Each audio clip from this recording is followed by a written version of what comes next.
ಈಗಾಗಲೇ ತುಳುನಾಡು ಒಂದು ಹಿಂದುತ್ವದ ನೆಲ, ಹಿಂದುತ್ವದ ಒಂದು ಭದ್ರವಾದಂತಹ ಮಣ್ಣು ಅನ್ನುವಂಥದ್ದನ್ನ ಕಾಂಗ್ರೆಸ್ನವರೇ ಒಪ್ಪಿಕೊಂಡಿದ್ದಾರೆ. ಅದಕ್ಕೋಸ್ಕರ ಕಾಂಗ್ರೆಸ್ ಈ ಒಂದು ಹಿಂದುತ್ವದ ನೆಲವನ್ನ ಯಾವ ರೀತಿ ವಿಭಜಿಸಬಹುದು, ಯಾವ ರೀತಿ ಇದನ್ನು ವಿಂಗಡಿಸಬಹುದು, ಯಾವ ರೀತಿ ಬಿರುಕು ಹುಟ್ಟಿಸಬಹುದು ಅನ್ನುವಂತ ಒಂದು ತಂತ್ರಗಾರಿಕೆಯನ್ನ ಹಾಕಿಕೊಂಡಿದೆ. ಅದರ ಹಿನ್ನೆಲೆ ಬಹುದೊಡ್ಡದಿದೆ. ಈ ಬಾರಿ ಯಾವತ್ತೂ ಇಲ್ಲದಂತಹ ಒಂದು ಒಪ್ಪಂದಗಳು ಕಾಂಗ್ರೆಸ್ನ ಜೊತೆ ನಡೆದಿದೆ. ಇದು ರಹಸ್ಯವಾಗಿ ನಡೆದಿದೆ.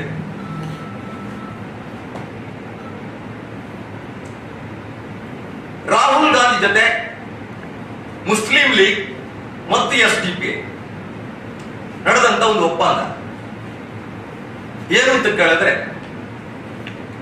ಇಡೀ ಕರ್ನಾಟಕದ ಹೆಬ್ಬಾಗಿಯಾಗಿರುವಂತ ತುಳುನಾಡು, ಹಿಂದುತ್ವದ ಶಕ್ತಿಯನ್ನ ಕರ್ನಾಟಕವೆಲ್ಲ ದೇಶಕ್ಕೆ ತೋರಿಸಿದಂತಹ ಒಂದು ತುಳುನಾಡು, ಕೋಟಿ ಚೆನ್ನೈರಂತಹ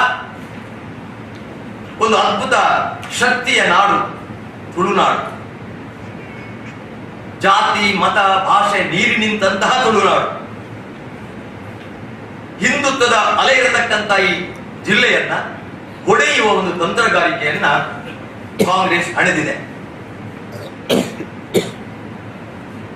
ಅದು ಕಾಂಗ್ರೆಸ್, ಮುಸ್ಲಿಂ ಲೀಗ್ ಮತ್ತು SDP ನಿಷೇಧಿತ PFI ಸೇರಿ. ಕೇರಳದಲ್ಲಿ ಮಲಪ್ಪುರಂ ಯಾವ ರೀತಿ ಮುಸ್ಲಿಂ ಲೀಗ್ನವರು ಒಂದು ಜಿಲ್ಲೆಯನ್ನ ಕಟ್ಟಿದ್ದಾರೆ, ಕರ್ನಾಟಕದಲ್ಲಿ ಅಂತ ಒಂದು ಜಿಲ್ಲೆಯನ್ನ ಓಪನ್ ಮಾಡಬೇಕು ಅನ್ನುವಂತ ಕಾರಣಕ್ಕಾಗಿ ಅವರು ಆರಿಸಿಕೊಂಡಂತಹ ನೆಲ ಅದು ದಕ್ಷಿಣ ಕನ್ನಡ ತುಳುನಾಡಲ್ಲ.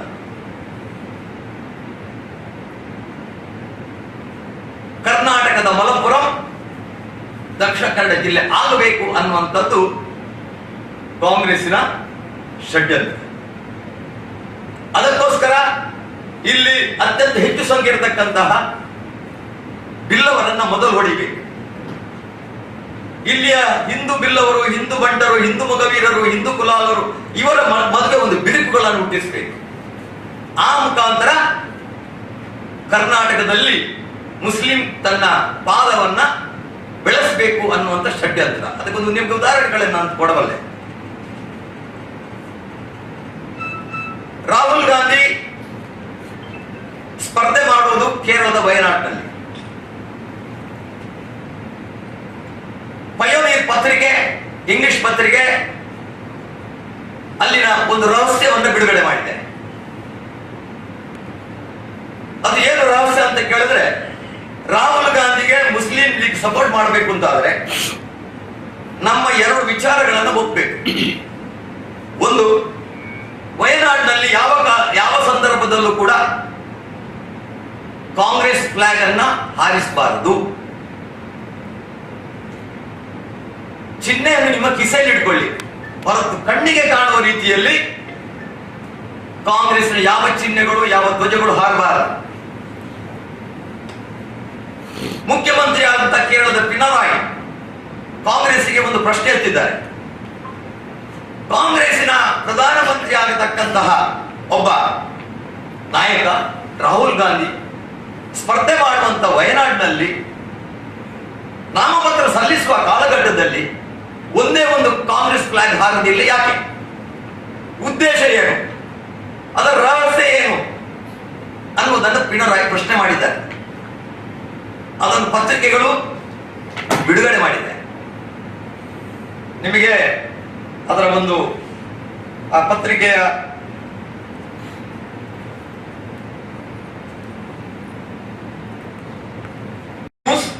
ಕಾಂಗ್ರೆಸ್ ಫ್ಲಾಗ್ ಇನ್ ವಯನಾಡ್. ಇದು ಈ ದೇಶವನ್ನ 60 ವರ್ಷಗಳ ಕಾಲ ಆಡಳಿತ ಮಾಡಿದಂತಹ ಕಾಂಗ್ರೆಸ್ಸಿಗೆ ಈ ದೇಶದ ಕಾಂಗ್ರೆಸ್ ನಾಯಕ ರಾಹುಲ್ ಗಾಂಧಿಯ ಪಕ್ಷದ ಧ್ವಜವನ್ನ ನಾಮಪತ್ರ ಸಲ್ಲಿಕೆ ಮಾಡುವಂತಹ ಕಾಲಘಟ್ಟದಲ್ಲಿ ಹಾರಿಸಬಾರದು ಅನ್ನುವಂತ ಮುಸ್ಲಿಂ ಲೀಗಿನ ಒಂದು ದಮ್ಮಿಗೆ ರಾಹುಲ್ ಗಾಂಧಿ ಬಾಲ ಮಡ್ಚಿ ಕೂತ್ಕೊಂಡಿದ್ದಾರೆ. ಆಯ್ತು ಒಪ್ಕೊಂಡಿದ್ದಾರೆ, ಗೆಲ್ಬೇಕು. ಯಾಕೆ? ಉತ್ತರ ಭಾರತದ ಯಾವುದೇ ರಾಜ್ಯಗಳಲ್ಲಿ ರಾಹುಲ್ ಗಾಂಧಿಗೆ ಗೆಲ್ಲುವಂತ ಅವಕಾಶನೇ ಇಲ್ಲ. ಅಲ್ಲಿ ಅಮೇಠಿಯಲ್ಲಿ ಓಡಿ ಬಂದಂತಹ ರಾಹುಲ್ ಕರ್ನಾಟಕದಲ್ಲಿ ಕೂಡ ಗೆಲ್ಲುವಷ್ಟು ಧೈರ್ಯ ಇಲ್ಲ.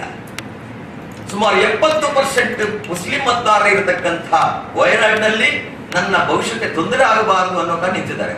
ಆದ್ರೆ ಅವರ ಜೊತೆ ಅವರೊಟ್ಟಿಗೆ ಒಪ್ಪಂದ, ನಾನು ಕಾಂಗ್ರೆಸ್ ಧ್ವಜ ಹಾರೋದಿಲ್ಲ. ಅದಕ್ಕೆ ಅಲ್ಲಿಯ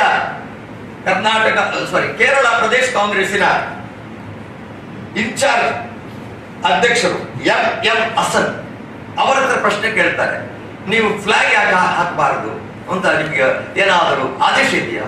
ಹೌದು ಅಂತ ಒಪ್ಕೊಳ್ತಾರೆ. ನೋಡಿ, ಓದಿ ಗೊತ್ತಿದೆ, ಗೊತ್ತಾಗುತ್ತೆ ನಿಮಗೆ. ಹೌದು, ನಮ್ಗೆ ಫ್ಲಾಗ್ ಹಾರಿಸಬಾರದು, ಆದ್ರೆ ನಮ್ಮ ಚಿಹ್ನೆಯನ್ನು ನಾವು ಹಿಡ್ಕೊಂಡು ಕಿಸೆಯಲ್ಲಿ ಹಿಡ್ಕೊಂಡು ಹೋಗ್ಬೋದು, ಅಷ್ಟು ಮಾತ್ರ ನಾನು ಹೇಳಬಲ್ಲೆ. ಅವ್ರು ಹೇಳ್ತಾರೆ, we will not use the party flag during election campaigning at Wayanad, but we will use the emblem of the party. I am not able to explain more than this, said Hassan. ಇನ್ನೊಂದು ಇವರ ಇದು, ನಮ್ಮನ್ನು ಕರ್ನಾಟಕದಲ್ಲಿ ಇನ್ನೊಂದು ಮಲಪುರ ಮಾಡಲಿಕ್ಕೆ ನೀವು ಅವಕಾಶ ಮಾಡಿಕೊಡ್ಬೇಕು. ಇದು ರಾಹುಲ್ ಗಾಂಧಿ ನಡೆದಂತ ಒಂದು ಒಪ್ಪಂದ, ಅತ್ಯಂತ ಒಂದು ದುರಂತವಾದಂತದ್ದು ಇದೊಂದು ಒಪ್ಪಂದ. ಇವತ್ತು ನೀವೆಲ್ಲ ನೋಡ್ತಾ ಇದ್ದೀರಿ, ದಕ್ಷಿಣ ಕನ್ನಡ ಜಿಲ್ಲೆಯ ಒಂದು ಒಗ್ಗಟ್ಟು, ತುಳುವರ ಒಗ್ಗಟ್ಟು. ಆ ತುಳುವರ ಒಗ್ಗಟ್ಟಿನಲ್ಲಿ ಬಿಲ್ಲವರು, ಬಂಟರು, ಮೊಗವೀರರು, ಕುಲಾಲರು, ಗಾಣಿಗರು, ದೇವಾಣಿಗರು, ಪರಿಶಿಷ್ಟ ಜಾತಿಗಳು, ಪರಿಶಿಷ್ಟ ವರ್ಗದವರು, ವಿಶ್ವಕರ್ಮದವರು, ಬ್ರಾಹ್ಮಣರು, ಕೊಂಕಣರು ಎಲ್ಲ ಇದ್ದಾರೆ ತುಳುನಾಡಿನಲ್ಲಿ. ಇದೊಂದು ಹಿಂದುತ್ವದ ಬಲ ಅನ್ನೋದನ್ನ ಒಪ್ಪಿಟ್ಟಿದ್ದಾರೆ. ಇತ್ತೀಚೆಗೆ ಚುನಾವಣೆಯ ತಾವು ಪ್ರಾರಂಭ ಆಗುವ ಮೊದಲು ಸಿದ್ದರಾಮಯ್ಯರ ಕಟುಟೀಕಾಗಾರ ಕೆ ಹರಿಪ್ರಸಾದ್ ಒಂದು ಸ್ಟೇಟ್ಮೆಂಟ್ ಕೊಟ್ಟರು. ಏನ್ ಸ್ಟೇಟ್ಮೆಂಟ್ ಕೊಟ್ಟರು? ದಕ್ಷಿಣ ಕನ್ನಡ ಜಿಲ್ಲೆಯ ಹಿಂದುತ್ವದ ಕೋಟೆಯನ್ನ ನಾನು ಪುಡಿ ಮಾಡಿ ತೋರಿಸ್ತೇನೆ ಅಂತ ಹೇಳಿದ್ದಾರೆ. ನೀವೆಲ್ಲ ಪತ್ರಿಕೆಯಲ್ಲಿ ನೋಡಿದ್ದೀರಿ. ಅದೇ ಮನುಷ್ಯ, Pakistan is not our enemy, Pakistan enemy country for BJP only, not for Congress. ಇದು ಕೆ ಹರಿಪ್ರಸಾದ್ ಸ್ಟೇಟ್ಮೆಂಟ್. ಇದನ್ನು ಗಂಭೀರವಾಗಿ ತಿಳ್ಕೊಳ್ಬೇಕಾದಂತಹ ಜಿಲ್ಲೆಯ ತುಳುನಾಡಿನ ಎಲ್ಲ ಮತದಾರರು ಅತ್ಯಂತ ಗಂಭೀರವಾಗಿ ಈ ವಿಚಾರವನ್ನು ತಿಳ್ಕೊಳ್ಬೇಕು. ಅದೇ ಹೊತ್ತಿನಲ್ಲಿ ರಾಹುಲ್ ಗಾಂಧಿ ಒಂದು ಸ್ಟೇಟ್ಮೆಂಟ್ ಕೊಟ್ಟಿದ್ದಾರೆ, Hindus are threat to our country, Hindus are threat to our country. ಇದು ರಾಹುಲ್ ಗಾಂಧಿ ಸ್ಟೇಟ್ಮೆಂಟ್. ಅದಕ್ಕೆ ಪೂರಕವಾಗಿ ಡಿಎಂಕೆಯ ನಾಯಕಿ ಕನಿಮೊಳಿ ಕೊಟ್ಟಿದ್ದಾಳೆ, China is not our Indian enemy. China is not our enemy. ಯಾರು ಹೇಳಿದ್ರು? DMK. Hindus are threat for nation India ಹೇಳುವರು Rahul Gandhi. Pakistan is not our enemy, the Pakistan enemy is country for BJP only, not for Congress ಅಂತ ಕೊಡ್ಬೇಕಾದ್ರೆ ಎಂತ ರಹಸ್ಯವಾದಂತಹ ಒಂದು ರಾಜಕೀಯ ವ್ಯೂಹ ನಡೆದಿದೆ. ಅದನ್ನು ಕರ್ನಾಟಕದಲ್ಲಿ ಆ ವ್ಯೂಹವನ್ನ ಪ್ರಯೋಗ ಮಾಡಲಿಕ್ಕೆ ದಕ್ಷಿಣ ಕನ್ನಡ ಜಿಲ್ಲೆಯನ್ನ ಕಾಂಗ್ರೆಸ್ ಪಡೆದಿದೆ. ಅದಕ್ಕೋಸ್ಕರ ದಕ್ಷಿಣ ಕನ್ನಡ ಜಿಲ್ಲೆಯಿಂದ ಬಿಲ್ಲವ ಪ್ರಾಬಲ್ಯ ಇರತಕ್ಕಂತಹ ಈ ಜಿಲ್ಲೆಯಲ್ಲಿ ಮೊದಲು ಇದನ್ನು ಹೊಡೆಯುವುದಕ್ಕೋಸ್ಕರ ಒಂದು ಟೂಲ್ ಕಿಟ್ ಬೇಕು ಅವರಿಗೆ. ಆ ಟೂಲ್ ಕಿಟ್ ಪದ್ಮರಾಜ್, ಕಾಂಗ್ರೆಸ್ಸಿನ ಟೂಲ್ ಕಿಟ್. ಇಲ್ಲಿನ ಹಿಂದೂ ಬಿಲ್ಲವರನ್ನ, ಹಿಂದೂ ಬಂಟರನ್ನ, ಹಿಂದೂ ಮೊಗವೀರರನ್ನ, ಹಿಂದೂ ಗಾಣಿಗರನ್ನ, ಹಿಂದೂ ಕುಲಾಲರನ್ನ, ಹಿಂದೂ ಪರಿಶಿಷ್ಟ ವರ್ಗದವರನ್ನ, ಹಿಂದೂ ಬ್ರಾಹ್ಮಣರನ್ನ, ಹಿಂದೂ ಕೊಂಕಣಿಗಳನ್ನ ಬೇರೆ ಬೇರೆ ವಿಭಜನೆ ಮಾಡುವುದರ ಮುಖಾಂತರ ಹೊಡಿಬೇಕಾದಂತ ಮೊದಲು ಇದಕ್ಕೆ ಬಂದಿದ್ದಾರೆ. ಹಿಂದೆ ಪ್ರಯೋಗ ಮಾಡಿ ನೋಡಿದ್ದಾರೆ, ಹಿಂದೂ ಮುಸ್ಲಿಂ ಪ್ರಯೋಗ ಮಾಡಿ ನೋಡಿದ್ದಾರೆ. ಅದರಲ್ಲಿ ವಿಜಯ ಆಗಲಿಕ್ಕೆ ಆಗುವುದಿಲ್ಲ ಅಂತ ಗೊತ್ತಾದ ಮೇಲೆ ಈಗ ಹಿಂದುತ್ವದ ಈ ನೆಲವನ್ನ ಹೊಡೆದು ಕಾಂಗ್ರೆಸ್ ಬರುತ್ತೆ. ಆದ್ರೆ ಕಾಂಗ್ರೆಸ್ನ ಹಿಂದೆ ಇರುವಂತದ್ದು ಮುಸ್ಲಿಂ ಲೀಗ್, SDPI, PFI. ಇದು 100ಕ್ಕೆ 100 ಸತ್ಯ ನಾನು ಹೇಳ್ತಾ ಇದ್ದೇನೆ. ಇದರ ವಿರುದ್ಧ ಇವತ್ತು ನಾವು ಅದಕ್ಕೆ ನಾನು ಹೇಳಿದ್ರೆ ತುಳುನಾಡಿನ ಅವರಿಗೆ ಈ ಒಂದು 24ರ ಚುನಾವಣೆ ಒಂದು ಸವಾಲು.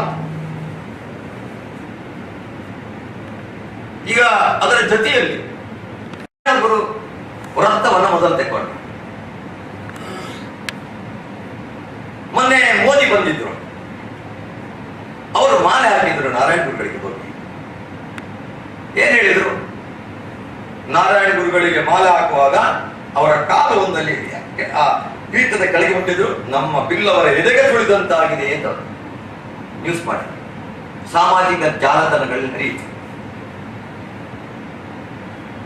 ಕಾಂಗ್ರೆಸ್ನವರಿಗೆ ಮತ್ತು ಅದಕ್ಕೆ ಟೂಲ್ ಕಿಟ್ ಆಗಿರತಕ್ಕ ಪದ್ಮರಾಜರಿಗೆ ನನ್ನ ಪ್ರಶ್ನೆ, ಈ ನಾರಾಯಣ ಗುರು ವ್ರತ ಮಾಡುವುದರಲ್ಲಿ ಕಾಂಗ್ರೆಸ್ನ ಕೊಡುಗೆ ಇದೆಯಾ? ಕಾಂಗ್ರೆಸ್ ಏನಾದರೂ ಅದಕ್ಕೆ ಹಣ ಹಾಕಿದೆಯಾ? ಅದರ ನಿರ್ಮಾಣಕ್ಕೆ ನೀವೇನಾದರೂ ಸರ್ಕಾರದ ವತಿಯಿಂದ ಏನಾದರೂ ಸಹಾಯ ಮಾಡಿದ್ದೀರಾ? ಇಲ್ಲ, ನಿಮ್ಮ ಕೊಡುಗೆ ಏನಿಲ್ಲ. ಕಾಂಗ್ರೆಸ್ನವರು ಮಂಗಳೂರು ಕಾರ್ಪೊರೇಷನ್ ನಲ್ಲಿ ಆದೇಶ ಮಾಡುವಾಗ ಅದರಲ್ಲಿ ಲೇಡಿ ಹಿಲ್ ಅನ್ನುವಂತ ಬ್ರಿಟಿಷರ ಕುರುಹು, ಲೇಡಿ ಹಿಲ್ ಕ್ರೈಸ್ತರ ಕುರುಹು ಅಲ್ಲ, ಭಾರತೀಯ ಕ್ರೈಸ್ತರ ಕುರುಹು ಅಲ್ಲ. ಲೇಡಿ ಅನ್ನುವಂಥದ್ದು ಬ್ರಿಟಿಷರು ಹಾಕಿದ ಹೆಸರು, ಬ್ರಿಟಿಷರ ಒಂದು ನೆರಳು, ಅದನ್ನು ತೆಗಿಬೇಕು ಅನ್ನುವಂಥದ್ದು ತುಳುನಾಡಿನ ಮಣ್ಣಿನಲ್ಲಿತ್ತು. ಅದನ್ನು ವಿರೋಧ ಮಾಡಿದವರು, ಅಲ್ಲಿ ನಾರಾಯಣ ಗುರು ವ್ರತ ಮಾಡಬೇಕು ಅಂತ ವಿರೋಧ ಮಾಡಿದವರು ಕಾಂಗ್ರೆಸ್ಸಿಗರು ಮತ್ತು ಅಭ್ಯರ್ಥಿಯಾಗಿರ್ತಕ್ಕಂಥ ಪದ್ಮರಾಜ್. ಈ ಟಿವಿ ಮಾಧ್ಯಮರಿಗೆ ಗೊತ್ತಿದೆ, ನಮ್ಮ ಕುಟುಂಬದಲ್ಲಿ ಅವರು ಎಂಟ್ರಿ ಕೊಟ್ಟಿದ್ದಾರೆ ಅವರ ಆಫೀಸ್ನಲ್ಲಿ, ಬೇಕಾದ್ರೆ ಕೊಡ್ತೇನೆ ನಿಮಗೆ, ವಿರೋಧ ಮಾಡಿದ್ದಾರೆ. ನಿಜಕ್ಕೂ ಇದನ್ನು ಈ ಒಂದು ಅಲ್ಲಿಯ ನಾರಾಯಣ ವ್ರತ ಮಾಡಬೇಕು ಅಂತ ಸಲಹೆ ಕೊಟ್ಟವರು ಬಿರುವೇರು ಕುಟ್ಲದ ಉದಯ ಪೂಜಾರಿ. ಅವರು ಅದಕ್ಕೆ ಆದೇಶ, ಅವ್ರು ಹೇಳಿದ್ರು, ನಾನು 4 ವರ್ಷಗಳಿಂದ ಕಾಂಗ್ರೆಸ್ನ ಎಲ್ಲರ ನಾಯಕರ ಮನೆಗೆ ಹೋಗಿದ್ದೇನೆ, ಅಲ್ಲಿ ನಾರಾಯಣ ಗುರು ವ್ರತ ಮಾಡಬೇಕು ಅಂತ. ಆದ್ರೆ ನನ್ನ ಸಲಹೆಗೆ ಯಾವೊಬ್ಬ ಕಾಂಗ್ರೆಸ್ಸಿಗನು ಇನ್ಕ್ಲೂಡಿಂಗ್ ಪದ್ಮರಾಜ್ ಕೂಡ ಅದಕ್ಕೆ ಸಹಾಯ ಮಾಡಲಿಲ್ಲ. ಮತ್ತೆ ನಾನು ಹೋದದ್ದು ನಳಿನ್ ಕುಮಾರ್ ಕಟೀಲ್ ಮತ್ತು ವೇದವಾಸರ ಬಳಿಗೆ ಅಂತ ಹೇಳಿದರು. ನಮಗೆ ಮನವಿಯನ್ನು ಕೊಟ್ಟರು ನಳಿನ್ ಕುಮಾರ್ ಕಟೀಲ್ರು ಮತ್ತು ವೇದವಾಸರು, ಮೇಯರ್ ಆಗಿರುತ್ತ ದಿವಾಕರ್ ಪಾಂಡೇಶ್ವರ್, ಆನಂತರ ಬಂದಂತಹ ನಮ್ಮ ಪ್ರೇಮಾನಂದ ಶೆಟ್ಟಿ ಅವರು ಆ ಮನವಿಯನ್ನು ಸ್ವೀಕಾರ ಮಾಡಿ ಬ್ಯಾಂಗ್ಳೂರು ಕಾರ್ಪೊರೇಷನ್ ನಲ್ಲಿ ಅದಕ್ಕೆ ಅನುಮೋದನೆಯನ್ನು ಪಡೆದು ಮೂಡದ ಅಧ್ಯಕ್ಷ ಆಗಿರತಕ್ಕಂತಹ ನಮ್ಮ ರವಿಶಂಕರ್ ಬಿಜಾರ್ ಅಂತ ಹೇಳಿ ಮೂಡದ ಮುಖಾಂತರ ಸುಮಾರು 62 ಲಕ್ಷ ರೂಪಾಯಿ ವೆಚ್ಚದಲ್ಲಿ ಆ ವ್ರತ ಆಯಿತು.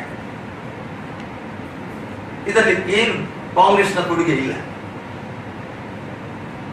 ಮೋದಿ ಮಾಲೆ ಹಾಕದೆ ನಾರಾಯಣ ಗುರುಗಳ ಭಕ್ತ ನೆನಪಿಟ್ಟುಕೊಳ್ಳಿ ನೀವು, ಅವರನ್ನು ಮೋದಿಯವರು ನಾರಾಯಣಗಳ ವಿರೋಧಿ ಅಂತ ಹೇಳ್ತಾ ಇದ್ದಾರೆ. ಕೇರಳದ ಟ್ಯಾಬ್ಲೆಟ್ ಹೇಳ್ತಾರೆ ಇವರು ಎಷ್ಟೆಲ್ಲ ಅನಾಹುತ, ನಾರಾಯಣಗೌಡರು ಎಷ್ಟು ಅವಮಾನ ಮಾಡಿದ್ದಾರೆ ಅಂತ ನೋಡಿ. ಮೋದಿಯವರು 70 crores. ಇವತ್ತು ಕೂಡ ಶಿವಗಿರಿಯಲ್ಲಿ ನೀವು ಹೋದ್ರೆ ಅವರದೇ ಜನ ಇಟ್ಟು ಆ ನಾರಾಯಣ ಗುರುಗಳ ಶಿವಗಿರಿಯನ್ನ ಡೆವಲಪ್ ಮಾಡಲಿಕ್ಕೆ ಮಾಡಿ. ಯಾಕೆ ಗೊತ್ತಾ ನಿಮಗೆ? 2013ರಲ್ಲಿ ಮೋದಿಯವರು ಮುಖ್ಯಮಂತ್ರಿ ಕಾಲಘಟ್ಟದಲ್ಲಿ ಗುಜರಾತಿದ್ದು, ಅಲ್ಲಿಗೆ ಹೋಗಿದ್ರು. ಅವರು ಪ್ರಧಾನಮಂತ್ರಿ ಆಗಿ ಆಯ್ಕೆಯಾದ ನಂತರ ಒಂದು ಮಾತು ಹೇಳಿದ್ರು, ನನಗೆ ನಾರಾಯಣ ಗುರುಗಳ ಅನುಗ್ರಹದಿಂದ ಪ್ರಧಾನಮಂತ್ರಿ ಆಗಿದ್ದೇನೆ ಅಂತ ಮೋದಿಯವರು ಹೇಳಿದ್ದಾರೆ. ಆ ಭಕ್ತಿಯಿಂದ ಅವರು ಅಲ್ಲಿ ಹೋಗಿ ಮಾಲೆ ಹಾಕಿದ್ದಾರೆ. ಇದು ಅವರಿಗೆ ಸಹಿಸಲಿಕ್ಕೆ ಆಗಿಲ್ಲ. ಸಿದ್ದರಾಮಯ್ಯ ಮತ್ತೆ ಮಾಲೆ ಹಾಕ್ಲಿ ಆಗ್ತಿರ್ಲಿಲ್ಲ. ಒಂದು ವೇಳೆ ನಾರಾಯಣ ಗುರುಕ್ಕೆ ಮೋದಿ ಅಲ್ಲದಿದ್ರೆ ಸಿದ್ದರಾಮಯ್ಯ ಬಂದು ಹಾಕಬೇಕಿತ್ತ, DKC ಹಾಕಬೇಕಿತ್ತ? ಇವರು ವಿರೋಧಿಗಳಲ್ವಾ? ಹಿಂದೂ ವಿರೋಧಿಗಳಲ್ಲ ಇವರು. ನಾರಾಯಣ ಗುರು ಅಪಮಾನ ಮಾಡಿದ್ರವಲ್ಲ ಈ ಕಾಂಗ್ರೆಸ್. ನಾರಾಯಣ ಗುರು ಟ್ಯಾಬ್ಲೆಟ್ ಬಗ್ಗೆ ಮಾತಾಡ್ತಾರೆ, ಇವರು ಟ್ಯಾಬ್ಲೆಟ್ ಅವಮಾನ ಮಾಡಿದ್ದಾರೆ ಅಂತ ಮಾಡಿದಾರ. ಇದು ಎಲ್ಲಿ ನಡೆದದ್ದು? ಕೇರಳದಲ್ಲಿ ನಡೆದಂತಹ ಒಂದು ಚಿತ್ರ. ಕೇರಳದಲ್ಲಿ ಜಟಾಯು ಟ್ಯಾಬ್ಲೆಟ್ವನ್ನ ಕಳಿಸಿದ್ರು, ನಾರಾಯಣ ಗುರು ಟ್ಯಾಬ್ಲೆಟ್ ಕಳಿಸಿದ್ದಲ್ಲ. ಅದನ್ನು ಅಲ್ಲಿನ ಸ್ವಾಮಿಗಳಾಗಿದ್ದ ಸತ್ಯಾನಂದ ಸ್ವಾಮಿ ಜೊತೆ ಸುವರ್ಣ ಕಳೆದ 33 ವರ್ಷಗಳಿಂದ ಭಾರತೀಯ ಜನತಾ ಪಾರ್ಟಿಯ ಅಭ್ಯರ್ಥಿಗಳು ಬಹುಮತದಿಂದ ಗೆಲುವು ಸಾಧಿಸಿ ಲೋಕಸಭೆಗೆ ಆಯ್ಕೆ ಮಾಡಿದ್ದಾರೆ. ಆ ಕೆಲಸವನ್ನ ತುಳುನಾಡಿನ ಈ ಮಣ್ಣು, ತುಳುನಾಡಿನ ಹಿಂದೂ ಬಾಂಧವರು ಅಂತ ಒಂದು ಅದ್ಭುತ ಗೆಲುವನ್ನ ತೋರಿಸಿಕೊಟ್ಟಿದ್ದಾರೆ. ಈ 24ರ ಚುನಾವಣೆ ತುಳುನಾಡಿಗೊಂದು ಪ್ರತಿಷ್ಠೆಯ ಪ್ರಶ್ನೆಯಾಗಿದೆ, ಒಂದು ಸವಾಲಿನ ಪ್ರಶ್ನೆಯಾಗಿದೆ. ಈಗಾಗಲೇ ತುಳುನಾಡು ಒಂದು ಹಿಂದುತ್ವದ ನೆಲ, ಹಿಂದುತ್ವದ ಒಂದು ಭದ್ರವಾದಂತಹ ಮಣ್ಣು ಅನ್ನುವಂಥದ್ದನ್ನ ಕಾಂಗ್ರೆಸ್ನವರೇ ಒಪ್ಪಿಕೊಂಡಿದ್ದಾರೆ. ಅದಕ್ಕೋಸ್ಕರ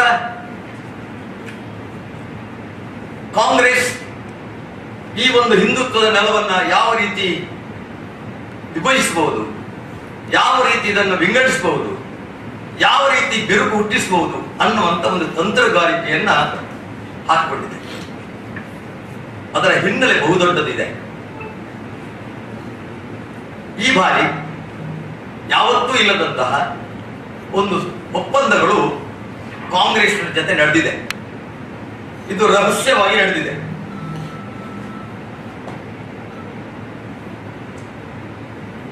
ರಾಹುಲ್ ಗಾಂಧಿ ಜೊತೆ ಮುಸ್ಲಿಂ ಲೀಗ್ ಮತ್ತು SDP ನಡೆದಂತ ಒಂದು ಒಪ್ಪಂದ ಏನು ಅಂತ ಕೇಳಿದ್ರೆ, ಇಡೀ ಕರ್ನಾಟಕದ ಹೆಬ್ಬಾಗಿಲಾಗಿರುವಂತ ತುಳುನಾಡು, ಹಿಂದುತ್ವದ ಶಕ್ತಿಯನ್ನ ಕರ್ನಾಟಕ ಎಲ್ಲ ದೇಶಕ್ಕೆ ತೋರಿಸಿದಂತ ಒಂದು ತುಳುನಾಡು, ಕೋಟಿ ಚೆನ್ನೈರಂಥ ಒಂದು ಅದ್ಭುತ ಶಕ್ತಿಯ ನಾಡು ತುಳುನಾಡು, ಜಾತಿ ಮತ ಭಾಷೆ ನೀರಿ ನಿಂತಹ ತುಳುನಾಡು, ಹಿಂದುತ್ವದ ಅಲೆ ಇರತಕ್ಕಂತ ಈ ಜಿಲ್ಲೆಯನ್ನ ಹೊಡೆಯುವ ಒಂದು ತಂತ್ರಗಾರಿಕೆಯನ್ನ ಕಾಂಗ್ರೆಸ್ ಹಣೆದಿದೆ. ಅದು ಕಾಂಗ್ರೆಸ್, ಮುಸ್ಲಿಂ ಲೀಗ್ ಮತ್ತು SDP ನಿಷೇಧಿತ PFI ಸೇರಿ. ಕೇರಳದಲ್ಲಿ ಮಲಪ್ಪುರಂ ಯಾವ ರೀತಿ ಮುಸ್ಲಿಂ ಲೀಗ್ನವರು ಒಂದು ಜಿಲ್ಲೆಯನ್ನ ಕಟ್ಟಿದ್ದಾರೆ, ಕರ್ನಾಟಕದಲ್ಲಿ ಅಂತ ಒಂದು ಜಿಲ್ಲೆಯನ್ನ ಓಪನ್ ಮಾಡಬೇಕು ಅನ್ನುವಂತ ಕಾರಣಕ್ಕಾಗಿ ಅವರು ಆರಿಸಿಕೊಂಡಂತಹ ನೆಲ ಅದು ದಕ್ಷಿಣ ಕನ್ನಡ ತುಳುನಾಡಲ್ಲ.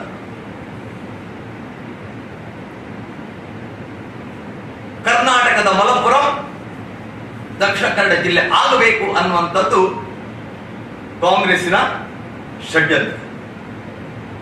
ಅದಕ್ಕೋಸ್ಕರ ಇಲ್ಲಿ ಅತ್ಯಂತ ಹೆಚ್ಚು ಸಂಖ್ಯೆ ಇರತಕ್ಕಂತಹ ಬಿಲ್ಲವರನ್ನ ಮೊದಲು ಹೊಡಿಬೇಕು. ಇಲ್ಲಿಯ ಹಿಂದೂ ಬಿಲ್ಲವರು, ಹಿಂದೂ ಬಂಟರು, ಹಿಂದೂ ಮೊಗವೀರರು, ಹಿಂದೂ ಕುಲಾಲರು ಇವರ ಮಧ್ಯೆ ಒಂದು ಬಿರುಕುಗಳನ್ನು ಹುಟ್ಟಿಸಬೇಕು. ಆ ಮುಖಾಂತರ ಕರ್ನಾಟಕದಲ್ಲಿ ಮುಸ್ಲಿಂ ತನ್ನ ಪಾದವನ್ನ ಬೆಳೆಸಬೇಕು ಅನ್ನುವಂಥ ಷಡ್ಯಂತ್ರ. ಅದಕ್ಕೊಂದು ನಿಮ್ಗೆ ಉದಾಹರಣೆಗಳನ್ನು ನಾನು ಕೊಡಬಲ್ಲೆ. ರಾಹುಲ್ ಗಾಂಧಿ ಸ್ಪರ್ಧೆ ಮಾಡುವುದು ಕೇರಳದ ವಯನಾಡಿನಲ್ಲಿ. ಪಯೋನೀರ್ ಪತ್ರಿಕೆ, ಇಂಗ್ಲಿಷ್ ಪತ್ರಿಕೆ ಅಲ್ಲಿನ ಒಂದು ರಹಸ್ಯವನ್ನು ಬಿಡುಗಡೆ ಮಾಡಿದೆ. ಅದು ಏನು ರಹಸ್ಯ ಅಂತ ಕೇಳಿದ್ರೆ, ರಾಹುಲ್ ಗಾಂಧಿಗೆ ಮುಸ್ಲಿಂ ಲೀಗ್ ಸಪೋರ್ಟ್ ಮಾಡಬೇಕು ಅಂತಾದ್ರೆ ನಮ್ಮ ಎರಡು ವಿಚಾರಗಳನ್ನು ಒಪ್ಪಬೇಕು. ಒಂದು, ವಯನಾಡಿನಲ್ಲಿ ಯಾವ ಸಂದರ್ಭದಲ್ಲೂ ಕೂಡ ಕಾಂಗ್ರೆಸ್ ಫ್ಲಾಗ್ ಅನ್ನ ಹಾರಿಸಬಾರದು. ಚಿಹ್ನೆಯನ್ನು ನಿಮ್ಮ ಕಿಸೆಯಲ್ಲಿ ಇಟ್ಕೊಳ್ಳಿ, ಹೊರತು ಕಣ್ಣಿಗೆ ಕಾಣುವ ರೀತಿಯಲ್ಲಿ ಕಾಂಗ್ರೆಸ್ನ ಯಾವ ಚಿಹ್ನೆಗಳು ಯಾವ ಧ್ವಜಗಳು ಹಾರಬಾರದು. ಮುಖ್ಯಮಂತ್ರಿ ಆದಂತ ಕೇರಳದ ಪಿಣರಾಯಿ ಕಾಂಗ್ರೆಸ್ಸಿಗೆ ಒಂದು ಪ್ರಶ್ನೆ ಎತ್ತಿದ್ದಾರೆ. ಕಾಂಗ್ರೆಸ್ಸಿನ ಪ್ರಧಾನಮಂತ್ರಿ ಆಗಿರತಕ್ಕಂತಹ ಒಬ್ಬ ನಾಯಕ ರಾಹುಲ್ ಗಾಂಧಿ ಸ್ಪರ್ಧೆ ಮಾಡುವಂತ ವಯನಾಡಿನಲ್ಲಿ ನಾಮಪತ್ರ ಸಲ್ಲಿಸುವ ಕಾಲಘಟ್ಟದಲ್ಲಿ ಒಂದೇ ಒಂದು ಕಾಂಗ್ರೆಸ್ ಫ್ಲಾಗ್ ಹಾರದಿಲ್ಲ, ಯಾಕೆ? ಉದ್ದೇಶ ಏನು? ಅದರ ರಹಸ್ಯ ಏನು ಅನ್ನುವುದನ್ನು ಪಿಣರಾಯಿ ಪ್ರಶ್ನೆ ಮಾಡಿದ್ದಾರೆ. ಅದನ್ನು ಪತ್ರಿಕೆಗಳು ಬಿಡುಗಡೆ ಮಾಡಿದೆ. ನಿಮಗೆ ಅದರ ಒಂದು ಆ ಪತ್ರಿಕೆಯ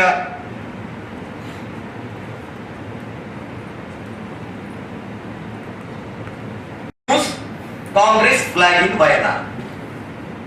ಇದು ಈ ದೇಶವನ್ನ 60 ವರ್ಷಗಳ ಕಾಲ ಆಡಳಿತ ಮಾಡಿದಂತಹ ಕಾಂಗ್ರೆಸ್ಗೆ, ಈ ದೇಶದ ಕಾಂಗ್ರೆಸ್ ನಾಯಕ ರಾಹುಲ್ ಗಾಂಧಿಯ ಪಕ್ಷದ ಧ್ವಜವನ್ನ ನಾಮಪತ್ರ ಸಲ್ಲಿಕೆ ಮಾಡುವಂತಹ ಕಾಲಘಟ್ಟದಲ್ಲಿ ಹಾರಿಸಬಾರದು ಅನ್ನುವಂತ ಮುಸ್ಲಿಂ ಲೀಗಿನ ಒಂದು ಗಮ್ಮಿಗೆ ರಾಹುಲ್ ಗಾಂಧಿ ಬಾಲ ಮಡಚಿ ಕೂತ್ಕೊಂಡಿದ್ದಾರೆ. ಆಯ್ತು, ಕೂತ್ಕೊಂಡಿದ್ದಾರೆ, ಗೆಲ್ಬೇಕು. ಯಾಕೆ? ಉತ್ತರ ಭಾರತದ ಯಾವುದೇ ರಾಜ್ಯಗಳಲ್ಲಿ ರಾಹುಲ್ ಗಾಂಧಿಗೆ ಗೆಲ್ಲುವಂತ ಅವಕಾಶನೇ ಇಲ್ಲ. ಅಲ್ಲಿ ಅಮೇಥಿಯಲ್ಲಿ ಓಡಿ ಬಂದಂತಹ ರಾಹುಲ್ ಕರ್ನಾಟಕದಲ್ಲಿ ಕೂಡ ಗೆಲ್ಲುವಷ್ಟು ಧೈರ್ಯ ಇಲ್ಲ. ಸುಮಾರು 70% ಮುಸ್ಲಿಂ ಮತದಾರ ಇರತಕ್ಕಂತಹ ವಯನಾಡಿನಲ್ಲಿ ನನ್ನ ಭವಿಷ್ಯಕ್ಕೆ ತೊಂದರೆ ಆಗಬಾರದು ಅನ್ನೋ ನಿಂತಿದ್ದಾರೆ. ಆದ್ರೆ ಅವರ ಜೊತೆ ಅವರೊಟ್ಟಿಗೆ ಒಪ್ಪಂದ, ನಾನು ಕಾಂಗ್ರೆಸ್ ಧ್ವಜ ಹಾರೋದಿಲ್ಲ. ಅದಕ್ಕೆ ಅಲ್ಲಿಯ ಕೇರಳ ಪ್ರದೇಶ ಕಾಂಗ್ರೆಸ್ಸಿನ ಇನ್ಚಾರ್ಜ್ ಅಧ್ಯಕ್ಷರು ಎಂ ಹಸನ್ ಅವರ ಹತ್ರ ಪ್ರಶ್ನೆ ಕೇಳ್ತಾರೆ, ನೀವು ಫ್ಲಾಗ್ ಯಾಕೆ ಹಾಕಬಾರದು ಅಂತ ಅದಕ್ಕೆ ಏನಾದರೂ ಆದೇಶ ಇದೆಯಾ? ಹೌದು ಅಂತ ಒಪ್ಕೊಳ್ತಾರೆ. ನೋಡಿ, ಓದಿ ಗೊತ್ತಿದೆ, ಗೊತ್ತಾಗುತ್ತೆ ನಿಮಗೆ. ಹೌದು, ನಮ್ಗೆ ಫ್ಲಾಗ್ ಹಾರಿಸಬಾರದು, ಆದ್ರೆ ನಮ್ಮ ಚಿಹ್ನೆಯನ್ನು ನಾವು ಹಿಡ್ಕೊಂಡು ಕಿಸೆಯಲ್ಲಿ ಹಿಡ್ಕೊಂಡು ಹೋಗ್ಬೋದು, ಅಷ್ಟು ಮಾತ್ರ ನಾನು ಹೇಳಬಲ್ಲೆ. ಅವ್ರು ಹೇಳ್ತಾರೆ, we will not use the party flag during election campaigning at Wayanad, but we will use the emblem of the party. I am not able to explain more than this, said Hassan. ಇನ್ನೊಂದು ಇವರ ಇದು, ನಮ್ಮನ್ನು ಕರ್ನಾಟಕದಲ್ಲಿ ಇನ್ನೊಂದು ಮಲಪುರ ಮಾಡಲಿಕ್ಕೆ ನೀವು ಅವಕಾಶ ಮಾಡಿಕೊಡ್ಬೇಕು. ಇದು ರಾಹುಲ್ ಗಾಂಧಿ ನಡೆದಂತ ಒಂದು ಒಪ್ಪಂದ. ಅತ್ಯಂತ ಒಂದು ದುರಂತವಾದಂತದ್ದು ಇದೊಂದು ಒಪ್ಪಂದ. ಇವತ್ತು ನೀವೆಲ್ಲ ನೋಡ್ತಾ ಇದ್ದೀರಿ, ದಕ್ಷಿಣ ಕನ್ನಡ ಜಿಲ್ಲೆಯ ಒಂದು ಒಗ್ಗಟ್ಟು, ತುಳುವರ ಒಗ್ಗಟ್ಟು. ಆ ತುಳುವರ ಒಗ್ಗಟ್ಟಿನಲ್ಲಿ ಬಿಲ್ಲವರು, ಬಂಟರು, ಮೊಗವೀರರು, ಕುಲಾಲರು, ಗಾಣಿಗರು, ದೇವಾಡಿಗರು, ಪರಿಶಿಷ್ಟ ಜಾತಿಗಳು, ಪರಿಶಿಷ್ಟ ವರ್ಗದವರು, ವಿಶ್ವಕರ್ಮದವರು, ಬ್ರಾಹ್ಮಣರು, ಕೊಂಕಣರು ಎಲ್ಲ ಇದ್ದಾರೆ ತುಳುನಾಡಿನಲ್ಲಿ. ಇದೊಂದು ಹಿಂದುತ್ವದ ಬಲ ಅನ್ನೋದನ್ನ ಒಪ್ಪಿಟ್ಟಿದ್ದಾರೆ. ಇತ್ತೀಚೆಗೆ ಚುನಾವಣೆಯ ಕಾವು ಪ್ರಾರಂಭ ಆಗುವ ಮೊದಲು ಸಿದ್ದರಾಮಯ್ಯರ ಕಟುಟೀಕಾಗಾರ ಕೆ ಹರಿಪ್ರಸಾದ್ ಒಂದು ಸ್ಟೇಟ್ಮೆಂಟ್ ಕೊಟ್ಟರು. ಏನ್ ಸ್ಟೇಟ್ಮೆಂಟ್ ಕೊಟ್ಟರು? ದಕ್ಷಿಣ ಕನ್ನಡ ಜಿಲ್ಲೆಯ ಹಿಂದುತ್ವದ ಕೋಟೆಯನ್ನ ನಾನು ಪುಡಿ ಪುಡಿ ಮಾಡಿ ತೋರಿಸ್ತೇನೆ ಅಂತ ಹೇಳಿದ್ದಾರೆ. ನೀವೆಲ್ಲ ಪತ್ರಿಕೆಯಲ್ಲಿ ನೋಡಿದ್ದೀರಿ. ಅದೇ ಮನುಷ್ಯ, Pakistan is not our enemy, Pakistan enemy country for BJP only, not for Congress. ಇದು ಕೆ ಹರಿಪ್ರಸಾದ್ ಸ್ಟೇಟ್ಮೆಂಟ್. ಇದನ್ನು ಗಂಭೀರವಾಗಿ ತಿಳ್ಕೊಳ್ಬೇಕಾದಂತಹ ಜಿಲ್ಲೆಯ ತುಳುನಾಡಿನ ಎಲ್ಲ ಮತದಾರರು ಅತ್ಯಂತ ಗಂಭೀರವಾಗಿ ಈ ವಿಚಾರವನ್ನು ತೆಗೆದುಕೊಳ್ಬೇಕು. ಅದೇ ಹೊತ್ತಿನಲ್ಲಿ ರಾಹುಲ್ ಗಾಂಧಿ ಒಂದು ಸ್ಟೇಟ್ಮೆಂಟ್ ಕೊಟ್ಟಿದ್ದಾರೆ, Hindus are threat to our country, Hindus are threat to our country. ಇದು ರಾಹುಲ್ ಗಾಂಧಿ ಸ್ಟೇಟ್ಮೆಂಟ್. ಅದಕ್ಕೆ ಪೂರಕವಾಗಿ ಡಿಎಂಕೆಯ ನಾಯಕಿ ಕನಿಮೊಳಿ ಕೊಟ್ಟಿದ್ದಾಳೆ, China is not our Indian enemy. China is not our enemy. ಯಾರು ಹೇಳಿದ್ರು? DMK. Hindus are threat for nation India ಹೇಳುವರು Rahul Gandhi. Pakistan is not our enemy, the Pakistan enemy is country for BJP only, not for Congress ಅಂತ ಕೊಡ್ಬೇಕಾದ್ರೆ ಎಂತ ರಹಸ್ಯವಾದಂತಹ ಒಂದು ರಾಜಕೀಯ ವ್ಯೂಹ ನಡೆದಿದೆ.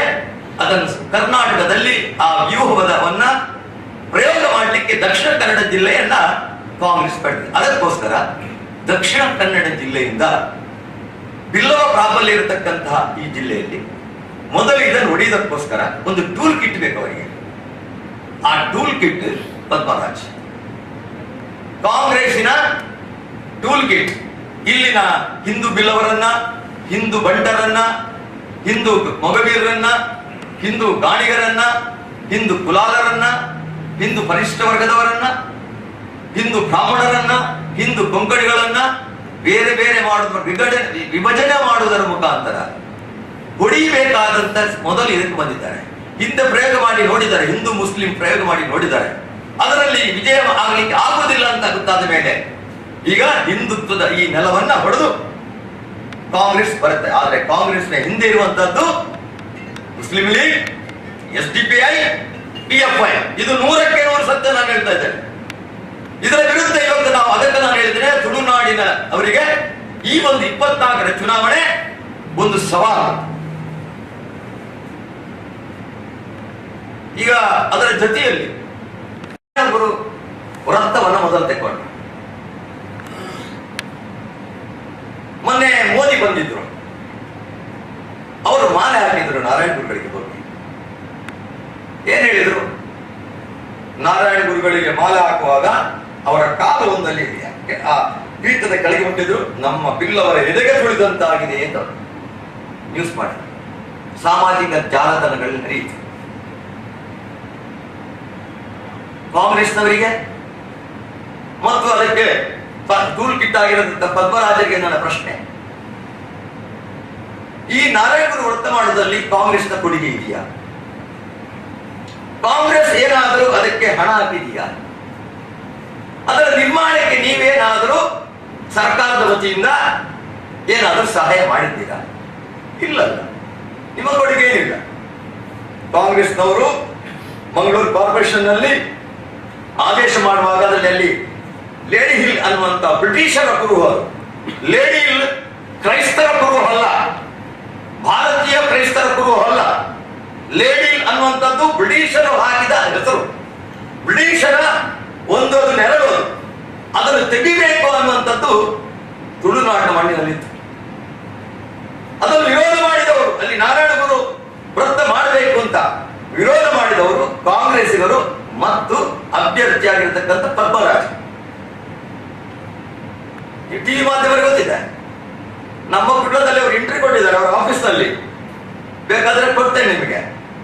ವಿರೋಧ ಮಾಡಿದ್ದಾರೆ. ನಿಜಕ್ಕೂ ಇದನ್ನು ಈ ಒಂದು ಅಲ್ಲಿಯ ನಾರಾಯಣ ವ್ರತ ಮಾಡಬೇಕು ಅಂತ ಸಲಹೆ ಕೊಟ್ಟವರು ಬಿರುವೇರು ಕುಡ್ಲದ ಉದಯ ಪೂಜಾರಿ. ಅವರು ಅದಕ್ಕೆ ಆದೇಶ ಅವ್ರು ಹೇಳಿದ್ರು, ನಾನು 4 ವರ್ಷಗಳಿಂದ ಕಾಂಗ್ರೆಸ್ನ ಎಲ್ಲರ ನಾಯಕರ ಮನೆಗೆ ಹೋಗಿದ್ದೇನೆ, ಅಲ್ಲಿ ನಾರಾಯಣ ವ್ರತ ಮಾಡಬೇಕು ಅಂತ. ಆದ್ರೆ ನನ್ನ ಸಲಹೆಗೆ ಯಾವೊಬ್ಬ ಕಾಂಗ್ರೆಸ್ಸಿಗನು ಇನ್ಕ್ಲೂಡಿಂಗ್ ಪದ್ಮರಾಜ್ ಕೂಡ ಅದಕ್ಕೆ ಸಹಾಯ ಮಾಡಲಿಲ್ಲ. ಮತ್ತೆ ನಾನು ಹೋದದ್ದು ನಳಿನ್ ಕುಮಾರ್ ಕಟೀಲ್ ಮತ್ತು ವೇದವಾಸರ ಬಳಿಗೆ ಅಂತ ಹೇಳಿದರು. ನಮಗೆ ಮನವಿಯನ್ನು ಕೊಟ್ಟರು ನಳಿನ್ ಕುಮಾರ್ ಕಟೀಲ್ರು ಮತ್ತು ವೇದವಾಸರು, ಮೇಯರ್ ಆಗಿರುತ್ತ ದಿವಾಕರ್ ಪಾಂಡೇಶ್ವರ್, ಆನಂತರ ಬಂದಂತಹ ನಮ್ಮ ಪ್ರೇಮಾನಂದ ಶೆಟ್ಟಿ ಅವರು ಆ ಮನವಿಯನ್ನು ಸ್ವೀಕಾರ ಮಾಡಿ ಬ್ಯಾಂಗ್ಳೂರು ಕಾರ್ಪೊರೇಷನ್ ನಲ್ಲಿ ಅದಕ್ಕೆ ಅನುಮೋದನೆಯನ್ನು ಪಡೆದು ಮೂಡದ ಅಧ್ಯಕ್ಷ ಆಗಿರತಕ್ಕಂತಹ ನಮ್ಮ ರವಿಶಂಕರ್ ಬಿಜಾರ್ ಹತ್ರ ಹೇಳಿ ಮೂಡದ ಮುಖಾಂತರ ಸುಮಾರು 62 ಲಕ್ಷ ರೂಪಾಯಿ ವೆಚ್ಚದಲ್ಲಿ ಆ ವ್ರತ ಆಯಿತು. ಇದರಲ್ಲಿ ಏನು ಕಾಂಗ್ರೆಸ್ನ ಕೊಡುಗೆ ಇಲ್ಲ. ಮೋದಿ ಮಾಲೆ ಹಾಕದೆ ನಾರಾಯಣ ಗುರುಗಳ ಭಕ್ತ ನೆನಪಿಟ್ಟುಕೊಳ್ಳಿ ನೀವು ಅವರನ್ನು ಮೋದಿಯವರು ನಾರಾಯಣಗಳ ವಿರೋಧಿ ಅಂತ ಹೇಳ್ತಾ ಇದ್ದಾರೆ. ಕೇರಳದ ಟ್ಯಾಬ್ಲೆಟ್ ಹೇಳ್ತಾರೆ ಇವರು ಎಷ್ಟೆಲ್ಲ ಅನಾಹುತ, ನಾರಾಯಣಗೌಡರು ಎಷ್ಟು ಅವಮಾನ ಮಾಡಿದ್ದಾರೆ ಅಂತ ನೋಡಿ. ಮೋದಿಯವರು 70 crores. ಇವತ್ತು ಕೂಡ ಶಿವಗಿರಿಯಲ್ಲಿ ನೀವು ಹೋದ್ರೆ ಅವರದೇ ಜನ ಇಟ್ಟು ಆ ನಾರಾಯಣ ಗುರುಗಳ ಶಿವಗಿರಿಯನ್ನ ಡೆವಲಪ್ ಮಾಡಲಿಕ್ಕೆ ಮಾಡಿ. ಯಾಕೆ ಗೊತ್ತಾ ನಿಮಗೆ? 2013ರಲ್ಲಿ ಮೋದಿಯವರು ಮುಖ್ಯಮಂತ್ರಿ ಕಾಲಘಟ್ಟದಲ್ಲಿ ಗುಜರಾತಿದ್ದು ಅಲ್ಲಿಗೆ ಹೋಗಿದ್ರು. ಅವರು ಪ್ರಧಾನಮಂತ್ರಿ ಆಗಿ ಆಯ್ಕೆಯಾದ ನಂತರ ಒಂದು ಮಾತು ಹೇಳಿದ್ರು, ನನಗೆ ನಾರಾಯಣ ಗುರುಗಳ ಅನುಗ್ರಹದಿಂದ ಪ್ರಧಾನಮಂತ್ರಿ ಆಗಿದ್ದೇನೆ ಅಂತ ಮೋದಿಯವರು ಹೇಳಿದ್ದಾರೆ. ಆ ಭಕ್ತಿಯಿಂದ ಅವರು ಅಲ್ಲಿ ಹೋಗಿ ಮಾಲೆ ಹಾಕಿದ್ದಾರೆ. ಇದು ಅವರಿಗೆ ಸಹಿಸಲಿಕ್ಕೆ ಆಗಿಲ್ಲ. ಸಿದ್ದರಾಮಯ್ಯ ಬಂದು ಮಾಲೆ ಹಾಕ್ಲಿ ಆಗ್ತಿರ್ಲಿಲ್ಲ. ಒಂದು ವೇಳೆ ನಾರಾಯಣ ಗುರುಕ್ಕೆ ಮೋದಿ ಅಲ್ಲದಿದ್ರೆ ಸಿದ್ದರಾಮಯ್ಯ ಬಂದು ಹಾಕಬೇಕಿತ್ತ, DKC ಆಗಬೇಕಿತ್ತ? ಇವರು ವಿರೋಧಿಗಳಲ್ವಾ? ಹಿಂದೂ ವಿರೋಧಿಗಳಲ್ಲ ಇವರು. ನಾರಾಯಣ ಗುರು ಅಪಮಾನ ಮಾಡಿದರವಲ್ಲ ಈ ಕಾಂಗ್ರೆಸ್. ನಾರಾಯಣ ಗುರು ಟ್ಯಾಬ್ಲೆಟ್ ಬಗ್ಗೆ ಮಾತಾಡ್ತಾರೆ, ಇವರು ಟ್ಯಾಬ್ಲೆಟ್ ಅವಮಾನ ಮಾಡಿದ್ದಾರೆ ಅಂತ ಮಾಡಿದಾರ. ಇದು ಎಲ್ಲಿ ನಡೆದದ್ದು? ಕೇರಳದಲ್ಲಿ ನಡೆದಂತಹ ಒಂದು ಚಿತ್ರ. ಕೇರಳದಲ್ಲಿ ಜಟಾಯು ಟ್ಯಾಬ್ಲವನ್ನ ಕಳಿಸಿದ್ರು.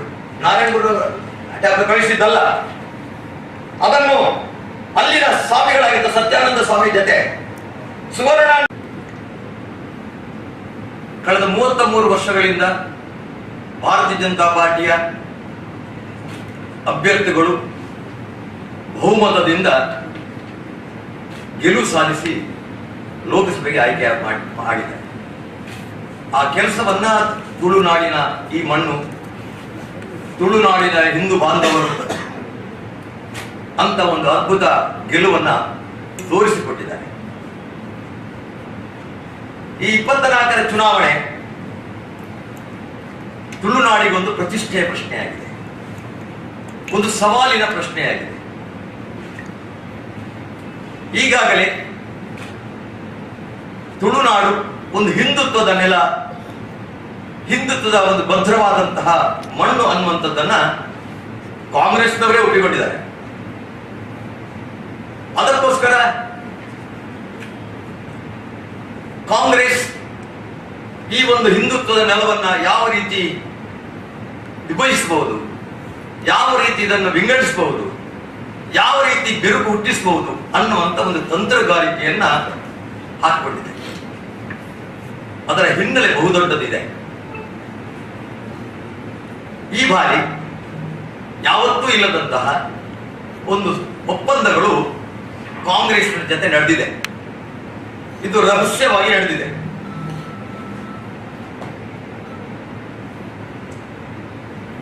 ರಾಹುಲ್ ಗಾಂಧಿ ಜೊತೆ ಮುಸ್ಲಿಂ ಲೀಗ್ ಮತ್ತು SDP ನಡೆದಂತ ಒಂದು ಒಪ್ಪಂದ ಏನು ಅಂತ ಕೇಳಿದ್ರೆ, ಇಡೀ ಕರ್ನಾಟಕದ ಹೆಬ್ಬಾಗಿಲಾಗಿರುವಂತ ತುಳುನಾಡು, ಹಿಂದುತ್ವದ ಶಕ್ತಿಯನ್ನ ಕರ್ನಾಟಕ ಎಲ್ಲ ದೇಶಕ್ಕೆ ತೋರಿಸಿದಂತ ಒಂದು ತುಳುನಾಡು, ಕೋಟಿ ಚೆನ್ನೈರಂತಹ ಒಂದು ಅದ್ಭುತ ಶಕ್ತಿಯ ನಾಡು ತುಳುನಾಡು, ಜಾತಿ ಮತ ಭಾಷೆ ನೀರಿ ನಿಂತಹ ತುಳುನಾಡು, ಹಿಂದುತ್ವದ ಅಲೆ ಇರತಕ್ಕಂತ ಈ ಜಿಲ್ಲೆಯನ್ನ ಹೊಡೆಯುವ ಒಂದು ತಂತ್ರಗಾರಿಕೆಯನ್ನ ಕಾಂಗ್ರೆಸ್ ಹಣೆದಿದೆ. ಅದು ಕಾಂಗ್ರೆಸ್, ಮುಸ್ಲಿಂ ಲೀಗ್ ಮತ್ತು SDP ನಿಷೇಧಿತ PFI ಸೇರಿ. ಕೇರಳದಲ್ಲಿ ಮಲಪ್ಪುರಂ ಯಾವ ರೀತಿ ಮುಸ್ಲಿಂ ಲೀಗ್ನವರು ಒಂದು ಜಿಲ್ಲೆಯನ್ನ ಕಟ್ಟಿದ್ದಾರೆ, ಕರ್ನಾಟಕದಲ್ಲಿ ಅಂತ ಒಂದು ಜಿಲ್ಲೆಯನ್ನ ಓಪನ್ ಮಾಡಬೇಕು ಅನ್ನುವಂತ ಕಾರಣಕ್ಕಾಗಿ ಅವರು ಆರಿಸಿಕೊಂಡಂತಹ ನೆಲ ಅದು ದಕ್ಷಿಣ ಕನ್ನಡ ತುಳುನಾಡನ್ನು.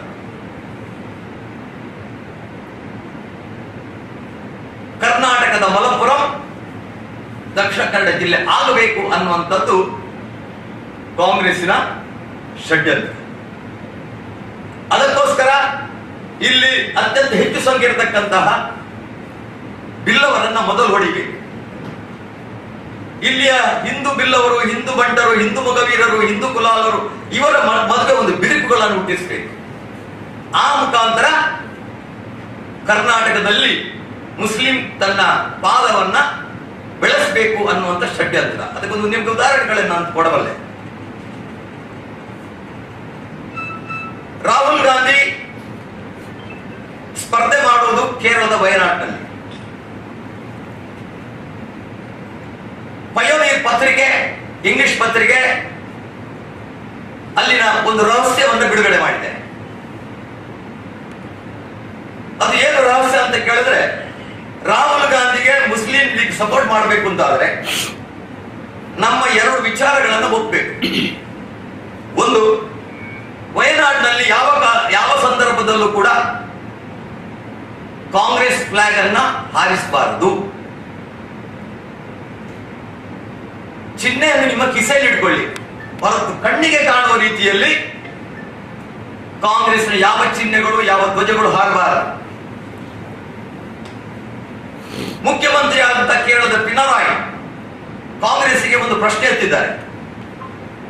ಕಾಂಗ್ರೆಸ್ಸಿನ ಪ್ರಧಾನಮಂತ್ರಿ ಆಗತಕ್ಕಂತಹ ಒಬ್ಬ ನಾಯಕ ರಾಹುಲ್ ಗಾಂಧಿ ಸ್ಪರ್ಧೆ ಮಾಡುವಂತ ವಯನಾಡಿನಲ್ಲಿ ನಾಮಪತ್ರ ಸಲ್ಲಿಸುವ ಕಾಲಘಟ್ಟದಲ್ಲಿ ಒಂದೇ ಒಂದು ಕಾಂಗ್ರೆಸ್ ಫ್ಲಾಗ್ ಹಾರದಿಲ್ಲ. ಯಾಕೆ?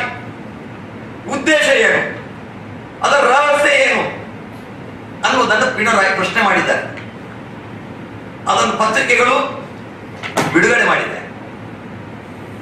ನಿಮಗೆ ಅದರ ಒಂದು ಆ ಪತ್ರಿಕೆಯ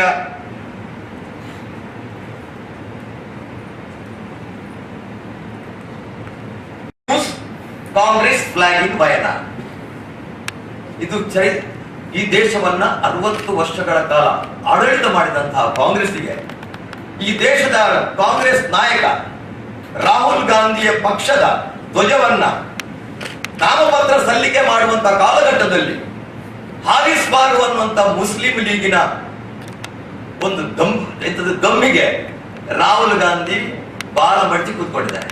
ಆಯ್ತು, ಕೂತ್ಕೊಂಡಿದ್ದಾರೆ, ಗೆಲ್ಬೇಕು. ಯಾಕೆ? ಉತ್ತರ ಭಾರತದ ಯಾವುದೇ ರಾಜ್ಯಗಳಲ್ಲಿ ರಾಹುಲ್ ಗಾಂಧಿಗೆ ಗೆಲ್ಲುವಂತ ಅವಕಾಶನೇ ಇಲ್ಲ. ಅಲ್ಲಿ ಅಮೇಥಿಯಲ್ಲಿ ಓಡಿ ಬಂದಂತಹ ರಾಹುಲ್ ಕರ್ನಾಟಕದಲ್ಲಿ ಕೂಡ ಗೆಲ್ಲುವಷ್ಟು ಧೈರ್ಯ ಇಲ್ಲ. ಸುಮಾರು 70% ಮುಸ್ಲಿಂ ಮತದಾರ ಇರತಕ್ಕಂಥ ವಯನಾಡಿನಲ್ಲಿ ನನ್ನ ಭವಿಷ್ಯಕ್ಕೆ ತೊಂದರೆ ಆಗಬಾರದು ಅನ್ನೋಕೆ ನಿಂತಿದ್ದಾರೆ. ಆದ್ರೆ ಅವರ ಜೊತೆ ಅವರೊಟ್ಟಿಗೆ ಒಪ್ಪಂದ, ನಾನು ಕಾಂಗ್ರೆಸ್ ಧ್ವಜ ಹಾರೋದಿಲ್ಲ. ಅದಕ್ಕೆ ಅಲ್ಲಿಯ ಕೇರಳ ಪ್ರದೇಶ ಕಾಂಗ್ರೆಸ್ಸಿನ ಇನ್ಚಾರ್ಜ್ ಅಧ್ಯಕ್ಷರು ಎಂ ಹಸನ್ ಅವರ ಹತ್ರ ಪ್ರಶ್ನೆ ಕೇಳ್ತಾರೆ, ನೀವು ಫ್ಲಾಗ್ ಯಾಕೆ ಹಾಕಬಾರದು ಅಂತ ನಿಮಗೆ ಏನಾದರೂ ಆದೇಶ ಇದೆಯಾ?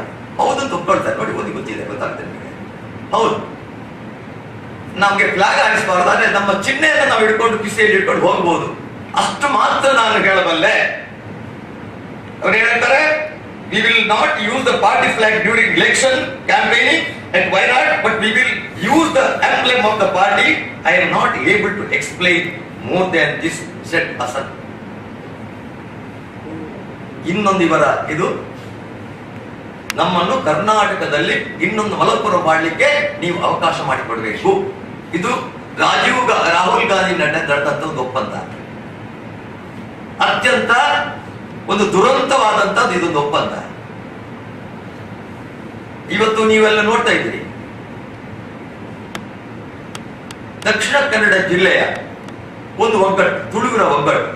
ಆ ತುಳುವರ ಒಗ್ಗಟ್ಟಿನಲ್ಲಿ ಬಿಲ್ಲವರು, ಬಂಟರು, ಮೊಗವೀರರು, ಕುಲಾಲರು, ಗಾಣಿಗರು, ದೇವಾಣಿಗರು, ಪರಿಶಿಷ್ಟ ಜಾತಿಗಳು, ಪರಿಶಿಷ್ಟ ವರ್ಗದವರು, ವಿಶ್ವಕರ್ಮದವರು, ಬ್ರಾಹ್ಮಣರು, ಕೊಂಕಣರು ಎಲ್ಲ ಇದ್ದಾರೆ ತುಳುನಾಡಿನಲ್ಲಿ.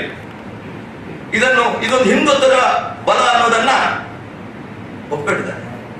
ಇತ್ತೀಚೆಗೆ ಚುನಾವಣೆಯ ತಾವು ಪ್ರಾರಂಭ ಆಗುವ ಮೊದಲು ಸಿದ್ದರಾಮಯ್ಯರ ಕಟುಟೀಕಾಗಾರ BK ಹರಿಪ್ರಸಾದ್ ಒಂದು ಸ್ಟೇಟ್ಮೆಂಟ್ ಕೊಟ್ಟರು.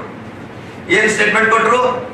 ದಕ್ಷಿಣ ಕನ್ನಡ ಜಿಲ್ಲೆಯ ಹಿಂದುತ್ವದ ಕೋಟೆಯನ್ನ ನಾನು ಪುಡಿ ಪುಡಿ ಮಾಡಿ ತೋರಿಸ್ತೇನೆ ಅಂತ ಹೇಳಿದ್ದಾರೆ. ನೀವೆಲ್ಲ ಪತ್ರಿಕೆಯಲ್ಲಿ ನೋಡಿದ್ದೀರಿ.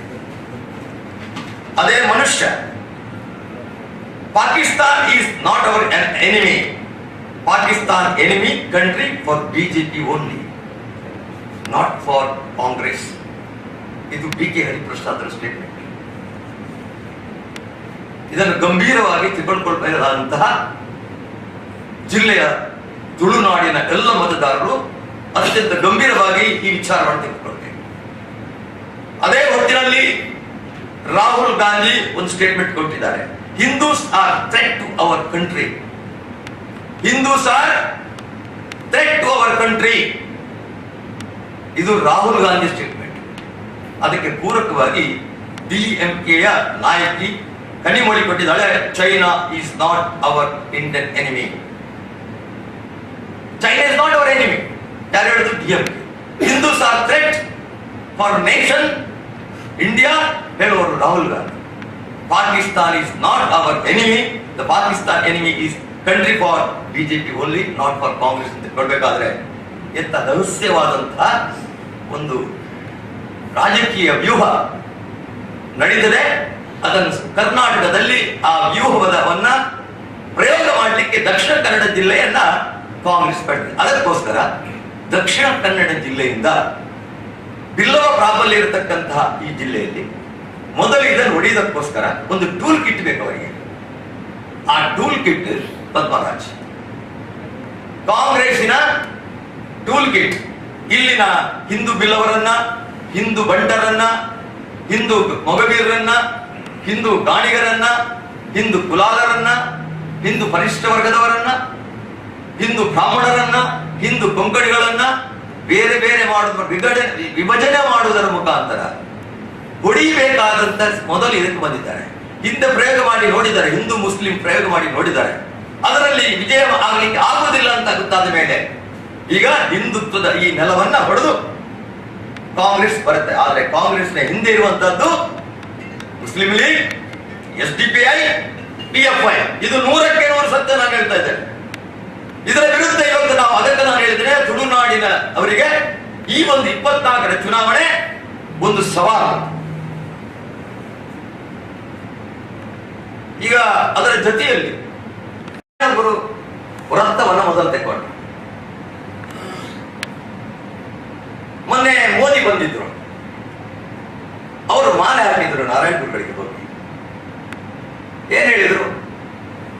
ನಾರಾಯಣ ಗುರುಗಳಿಗೆ ಮಾಲೆ ಹಾಕುವಾಗ ಅವರ ಕಾಲು ಒಂದಲ್ಲಿ ಆ ಪೀಠದ ಕೆಳಗೆ ಮುಟ್ಟಿದ್ರು, ನಮ್ಮ ಬಿಲ್ಲವರ ಎದೆಗೆ ತುಳಿದಂತಾಗಿದೆ ಅಂತ ನ್ಯೂಸ್ ಮಾಡಿ ಸಾಮಾಜಿಕ ಜಾಲತಾಣಗಳಲ್ಲಿ ಹರಿಯಿತು. ಕಾಂಗ್ರೆಸ್ನವರಿಗೆ ಮತ್ತು ಅದಕ್ಕೆ ಟೂಲ್ ಕಿಟ್ ಆಗಿರತಕ್ಕ ಪದ್ಮರಾಜರಿಗೆ ನನ್ನ ಪ್ರಶ್ನೆ, ಈ ನಾರಾಯಣಗುರು ವ್ರತ ಮಾಡುವುದರಲ್ಲಿ ಕಾಂಗ್ರೆಸ್ನ ಕೊಡುಗೆ ಇದೆಯಾ? ಕಾಂಗ್ರೆಸ್ ಏನಾದರೂ ಅದಕ್ಕೆ ಹಣ ಹಾಕಿದೆಯಾ? ಅದರ ನಿರ್ಮಾಣಕ್ಕೆ ನೀವೇನಾದರೂ ಸರ್ಕಾರದ ವತಿಯಿಂದ ಏನಾದರೂ ಸಹಾಯ ಮಾಡಿದ್ದೀರಾ? ಇಲ್ಲಲ್ಲ, ನಿಮ್ಮ ಕೊಡುಗೆ ಏನಿಲ್ಲ. ಕಾಂಗ್ರೆಸ್ನವರು ಮಂಗಳೂರು ಕಾರ್ಪೊರೇಷನ್ ನಲ್ಲಿ ಆದೇಶ ಮಾಡುವಾಗ ಅದರಲ್ಲಿ ಲೇಡಿ ಹಿಲ್ ಅನ್ನುವಂತ ಬ್ರಿಟಿಷರ ಕುರುಹು. ಲೇಡಿ ಹಿಲ್ ಕ್ರೈಸ್ತರ ಕುರುಹು ಅಲ್ಲ, ಭಾರತೀಯ ಕ್ರೈಸ್ತರ ಕುರುಹು ಅಲ್ಲ. ಲೇಡಿ ಹಿಲ್ ಅನ್ನುವಂಥದ್ದು ಬ್ರಿಟಿಷರು ಹಾಕಿದ ಹೆಸರು, ಬ್ರಿಟಿಷರ ಒಂದು ನೆರಳು. ಅದನ್ನು ತೆಗಿಬೇಕು ಅನ್ನುವಂಥದ್ದು ತುಳುನಾಡಿನ ಮಣ್ಣಿನಲ್ಲಿತ್ತು. ಅದನ್ನು ವಿರೋಧ ಮಾಡಿದವರು, ಅಲ್ಲಿ ನಾರಾಯಣ ಗುರು ವ್ರತ ಮಾಡಬೇಕು ಅಂತ ವಿರೋಧ ಮಾಡಿದವರು ಕಾಂಗ್ರೆಸ್ಸಿಗರು ಮತ್ತು ಅಭ್ಯರ್ಥಿಯಾಗಿರ್ತಕ್ಕಂಥ ಪದ್ಮರಾಜ್. ಈ ಟಿವಿ ಮಾಧ್ಯಮರಿಗೆ ಗೊತ್ತಿದೆ. ನಮ್ಮ ಕುಟುಂಬದಲ್ಲಿ ಅವರು ಇಂಟರ್ವ್ಯೂ ಕೊಟ್ಟಿದ್ದಾರೆ ಅವರ ಆಫೀಸ್ನಲ್ಲಿ, ಬೇಕಾದ್ರೆ ಕೊಡ್ತೇನೆ ನಿಮಗೆ. ವಿರೋಧ ಮಾಡಿದ್ದಾರೆ. ನಿಜಕ್ಕೂ ಇದನ್ನು ಈ ಒಂದು ಅಲ್ಲಿಯ ನಾರಾಯಣ ವ್ರತ ಮಾಡಬೇಕು ಅಂತ ಸಲಹೆ ಕೊಟ್ಟವರು ಬಿರುವೇರು ಕುಡ್ಲದ ಉದಯ ಪೂಜಾರಿ. ಅವರು ಅದಕ್ಕೆ ಆದೇಶ ಅವ್ರು ಹೇಳಿದ್ರು, ನಾನು 4 ವರ್ಷಗಳಿಂದ ಕಾಂಗ್ರೆಸ್ನ ಎಲ್ಲರ ನಾಯಕರ ಮನೆಗೆ ಹೋಗಿದ್ದೇನೆ, ಅಲ್ಲಿ ನಾರಾಯಣ ವ್ರತ ಮಾಡಬೇಕು ಅಂತ. ಆದ್ರೆ ನನ್ನ ಸಲಹೆಗೆ ಯಾವೊಬ್ಬ ಕಾಂಗ್ರೆಸ್ಸಿಗನು ಇನ್ಕ್ಲೂಡಿಂಗ್ ಪದ್ಮರಾಜ್ ಕೂಡ ಅದಕ್ಕೆ ಸಹಾಯ ಮಾಡಲಿಲ್ಲ. ಮತ್ತೆ ನಾನು ಹೋದದ್ದು ನಳಿನ್ ಕುಮಾರ್ ಕಟೀಲ್ ಮತ್ತು ವೇದವಾಸರ ಬಳಿಗೆ ಅಂತ ಹೇಳಿದರು. ನಮಗೆ ಮನವಿಯನ್ನು ಕೊಟ್ಟು ನಳಿನ್ ಕುಮಾರ್